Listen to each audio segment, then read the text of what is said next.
Hai, hello, salam sejahtera Malaysia. Selamat datang, tuan-tuan dan puan yang saya amat hormati. Tiba-tiba ada berita berkaitan dengan PAS sedia untuk bekerja sama. Oh, sedia untuk bekerja sama dengan siapa? Dengan UMNO ataupun dengan Kerajaan Perpaduan ataupun dengan Anwar Ibrahim. Saudara-saudara yang saya amat hormati, baru-baru ini saja terdapat beberapa case ataupun isu di antara pemimpin PAS dan DAP. Tidak lain dan tidak bukan berkaitan dengan tuduhan dan fitnah. Tapi pada akhirnya kepimpinan PAS inilah yang membayar, diarah membayar 830.000 dan juga sehingga ada kepimpinan PAS yang memohon maaf. Dan adakah ini menunjukkan bahwa mereka sebenarnya benar-benar bersalah? Oke, tak payah panjangkan perkara itu. Ini satu berita yang mengejutkan. PAS sedia bekerja sama semula jika ada pertukaran pimpinan UMNO. Mursyidul Am, PAS, Hashim Jassin memberi bayangan bahwa kerjasama antara PAS dan UMNO boleh dihidupkan kembali sekiranya Presiden sekarang Ahmad Zahid tidak lagi menerajui kepimpinan parti tersebut.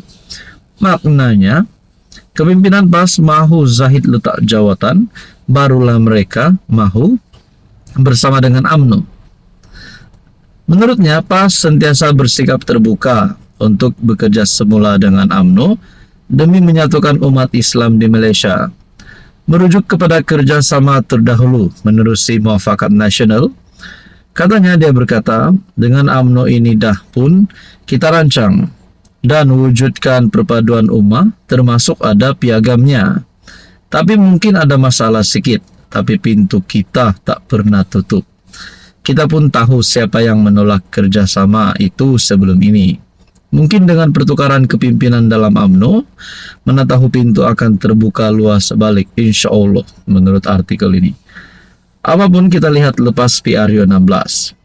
Ketika ditanya sama ada bersatu rakan sekutu PAS dalam PN akan menentang kerjasama dengan UMNO, Hashim berkata, perkara itu boleh diselesaikan antara parti yang terlibat. Nah, jadi pertanyaannya, itu terpulang kepada UMNO dan bersatu. Tapi bagi PAS, kita terbuka untuk perpaduan ini, kita sentiasa berdoa. Mungkinkah Mursyidul Am PAS ini mempunyai cita-cita untuk kerajaan baru di bawah pimpinan bersatu, PAS dan UMNO. Mungkinkah ini PN baru, PN 2.0 yang akan menang pada PRU 16 nanti, yang akan menjadi kerajaan nanti.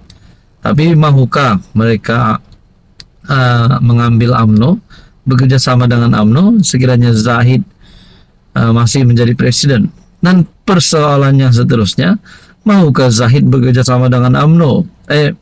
Dengan PAS, maafkan saya. Sedangkan hari ini Zahid UMNO BN bersama dengan Kerajaan Perpaduan. Nah, perkara ini akhirnya berbelit-berbelit. Tuan-tuan, Anda rasa siapa yang akan sokong siapa dan siapa yang akan keluar? Apa komen Anda? Hai, hello, salam sejahtera Malaysia. Selamat datang ke channel Fels Lifestyle. Terima kasih kerana terus setia dan terus bersama di dalam channel ini. Tuan-tuan dan puan, di dalam negara kita, kepimpinan kerajaan, kepimpinan pembangkang, sudah pasti ada yang mahu memupuk semangat perpaduan, ada yang mahu menjadikan Malaysia ini aman, damai dan harmoni, menjadi negara yang aman, damai dan harmoni. Saya melihat dalam satu artikel, YB Benteng Perpaduan bukannya ejen perpecahan rakyat. Yang di Pertuan Agong Sultan Ibrahim mengingatkan ahli parlimen bahwa Dewan Rakyat adalah dewan yang mulia untuk membahaskan perkara-perkara yang berkepentingan awam. Dalam tita perasmian di parlimen, Sultan Ibrahim menegaskan bahwa ia bukan tempat untuk bertegang urat, memaki hamun atau menabur fitnah. Ahli-ahli yang berhormat YB hendaklah menjadi benteng perpaduan. negara dan bukannya ejen perpecahan rakyat. Justru, hentikan tindakan bermain politik atas setiap isu dan jangan hanya mementingkan parti atau kelompok sendiri sahaja. Tita Seri Paduka di Dewan Rakyat hari ini. Bertarik 3 Februari 2025. Menurut Seri Paduka, berdasarkan pemerhatian Baginda dalam persidangan Dewan tahun lepas, ahli-ahli Dewan kini telah banyak berubah dan menunjukkan sikap yang lebih sopan. Kenyataan itu disambut dengan tepukan gemuruh, tahniah kepada semua. Namun begitu, ada juga segelintir yang sukar untuk membuang tabiat lama. Tidak perlu saya senaraikan perangai buruk tersebut, kerana saya percaya setiap ahli sedar dan tahu bagaimana untuk menjaga tingkah laku masing-masing titah Baginda. Sultan Ibrahim juga bertitah, Baginda menghargai peranan semua pemimpin dalam mengekalkan kestabilan politik kerana ia telah menyumbang kepada kemakmuran ekonomi dan sosial negara. Semasa sidang Parlimen pada Februari tahun lalu, Yang di-Pertuan Agong juga memberi peringatan serupa dan kebenaran kepada Speaker Dewan Rakyat dan Presiden Dewan Negara untuk menggantung anggota yang berperilaku tidak sopan hingga 14 hari. MP Machang Wan Ahmad Faisal digantung selama 6 bulan setelah merujuk kepada surat layang berhubung tuduhan yang disahkan terhadap kaki tangan awam di Jabatan Perdana Menteri. Jadi saudara-saudara yang saya amat hormati, titah yang di-Pertuan Agong ini pasti mengejutkan seluruh kepimpinan rakyat Malaysia. Apa komen anda?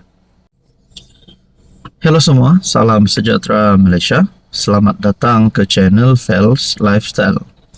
Tuan-tuan dan puan yang saya amat hormati, satu kejutan sebelum ini, khususnya kepada rakyat di negeri di bawah Bayu, di negeri Sabah, berkaitan dengan skandal rasuah berjemaah.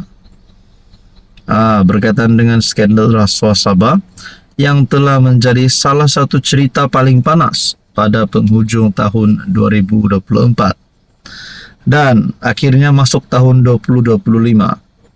Rupanya cerita ini belum selesai. SPRM pun ada membuat pengumuman berkaitan dengan isu ini. Pada akhirnya, salah satu perkembangan terkini berkaitan dengan skandal rasuah Sabah, apa yang berlaku kepada kerajaan negeri, apa yang berlaku kepada kepimpinan yang terlibat, nama-nama mereka yang terlibat dengan rasuah ini. Adakah akan dipecat, adakah kerajaan negeri akan tumbang dan sebagainya? Kita nantikan saja apa yang akan berlaku. Tapi ini satu maklumat terkini daripada pendedah maklumat yang menyebutkan nama Musa Aman, ataupun lebih exact di dalam berita ini menyebut nama menantu Musa Aman.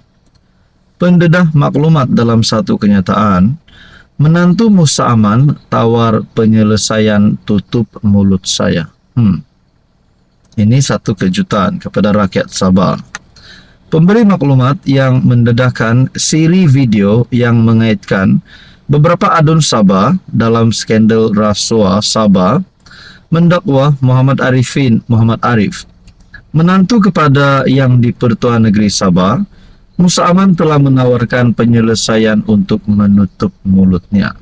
Nah, ini pengakuan daripada pemberi maklumat yang menyebut nama menantu kepada Yang di-Pertua Sabah, Negeri Sabah, Musa Aman, menawarkan penyelesaian untuk menutup mulutnya. Menurut ahli perniagaan itu, tawaran penyelesaian yang didakwa termasuk pemulihan lesen penerokaan mineral yang telah dibatalkan dengan syarat dia mengeluarkan kenyataan umum bahawa dana yang bertukar tangan tersebut adalah sumbangan politik. Dia turut berkongsi draft kenyataan media yang dikatakan telah disediakan untuknya, menyatakan bahawa dirinya membuat sumbangan serupa kepada adun daripada UMNO, STAR dan PBS. Kenyataan itu dihantar kepada Malaysia kini juga menggesa dia untuk memohon maaf kepada Adun yang didakwanya menerima rasuah termasuk Arifin sebagai balasan menyokong permohonan lesennya. Jadi saudara-saudara, inilah menjadi pertanyaannya. Kenapa tiba-tiba pendeda maklumat pula menyebut nama menantu Musa Aman, menawar penyelesaian untuk tutup mulut beliau. Jadi saudara-saudara yang saya amat hormati, adakah ini satu lagi perkara yang menjadi pertanyaan paling besar kepada rakyat Sabah? Kenapa nama menantu yang di Pertuan Negeri Sabah terlibat di dalam isu ini? Jadi saudara-saudara, Anda rasa apa yang akan berlaku seterusnya? Adakah ini akan memberi kesan kepada TYT Sabah? Dan adakah ini akan memberikan kesan kepada kepimpinan kerajaan negeri, yaitu pimpinan JRS Haji Jinur? Rasanya, adakah ini tahun ini PRN Sabah akan bertukar tangan, bertukar kerajaan? Rasanya siapa yang akan menang bagi pemilihan ataupun PRN Sabah kali ini? Mungkinkah ada gabungan baru, parti lokal dan sebagainya? Apa komen Anda?